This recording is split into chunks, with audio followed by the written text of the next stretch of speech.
High risk लोगे तो high return मिलेगा। ये लाइन सबने सुनी है, लेकिन सच क्या है?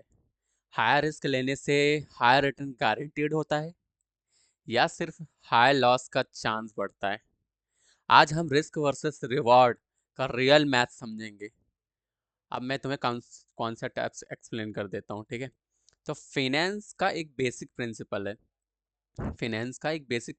है, वो है कि रिस्क और रिवॉर्ड डायरेक्टली कनेक्टेड होते हैं।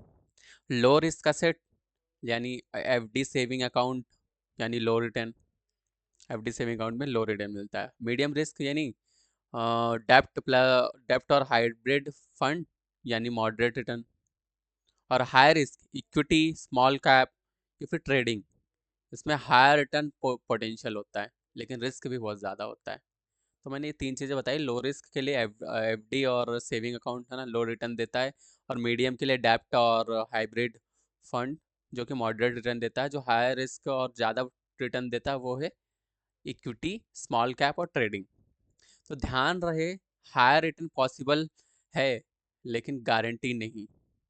रिस्क का मतलब है रिटर्न का अनसर्टेनिटी। जितना ज़्यादा अनसर्टेनिटी उतना ज़्यादा रिस्क। इसको एक एग्जाम्पल के साथ समझते हैं। एग्जाम्पल, तो सबसे पहले एक एग्जांपल लेते हैं एफडी का। तो एफडी में रिटर्न यानी 6% ऑलमोस्ट स्टेबल। इक्विटी रिटर्न यानी 12% एवरेज वॉलेटाइल रहता है। लेकिन इक्विटी में एक साल में 20% भी हो सकता है।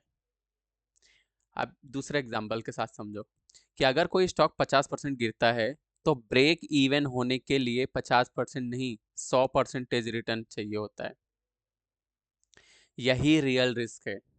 लॉस का मैथ्स अलग होता है। अब जो कॉमन मिस्टेक लोग कर देते हैं, लोग क्या करते हैं? चार कॉमन मिस्टेक करते हैं। पहले ऐसा कुछ कॉमन मिस्टेक करते हैं कि सिर्फ हाई रिटर्न देखते हैं। सिर्फ हाई रिटर्न देखकर इन्वेस्ट करना, गलत बात। दूसरी कॉमन मिस्टेक, रिस्क कैपेसिटी और रिस्क टॉलरेंस इग्नोर करना, लोन लेकर हाई रिस्क इन्वेस्ट करना।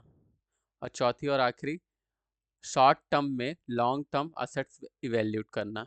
सबसे डेंजरस मिस्टेक, सब इन्वेस्ट कर रहे हैं, मैं भी कर लेता हूँ। अब स्मार्ट स्ट्रेटेजी अब जो अपने को चाहिए, अपने को फॉलो करना है। देखो, सबसे पहले पहले अपना रिस्क प्रोफाइल समझो, सबसे पहली चीज़। दूसरी चीज़, इमरजेंसी फंड स्ट्रांग रखो। तीसरी चीज़, हायर रिस्क में सिर्फ उतना पैसा लगाओ जो शॉर्ट टर्म में ज़रूरत ना हो। हाई रिस्क में उतना ही पैसा लगाओ जब शॉर्ट टर्म में जितना ज़रूरत ना हो। और पोर्टफोलियो डाइवर्सिफाई करो और लॉन्ग टर्म में हॉरिजन रखो। समझे? रूल याद रखो, सिंपल सा, रिस्क मैनेज करो, एलिमिनेट नहीं। रिवार्ड ऑप्टिमाइज करो, चेज मत करो। अब मैं आखिरी में बस इतना ही बोलना चाहूँगा कि स्मार्ट इन्वेस्टर जो होते हैं, स्मार्ट इन्वेस्टर रिस्क से डरता नहीं है, वो रिस्क को समझता है। मार्केट में पैसा रिटर्न से नहीं, रिस्क मैनेजमेंट से बनता है। अगर रिस्क कंट्रोल नहीं किया तो रिवार्ड कभी कभी स्टेबल नहीं होगा। तो मैं सीखता हूँ और तुम्हें सिखाता हूँ।